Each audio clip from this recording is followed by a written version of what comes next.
Be sure to read and follow the safety guidelines to protect your computer from potential damage and ensure your personal safety. For more information about safety guidelines, see the owner's manual at dell.com/support. Before you begin, turn off the computer and disconnect all the attached peripherals. To remove the memory module, loosen the 4 screws on the sides of the base cover. Then remove the remaining 6 screws and pry the cover off the system.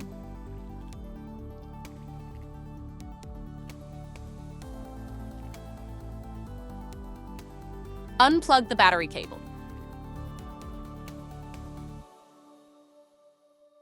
Identify the memory module and unlatch it.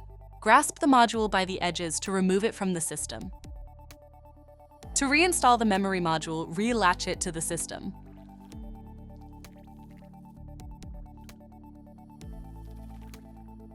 Plug in the battery cable. Place the base cover on the system and tighten the screws to secure it.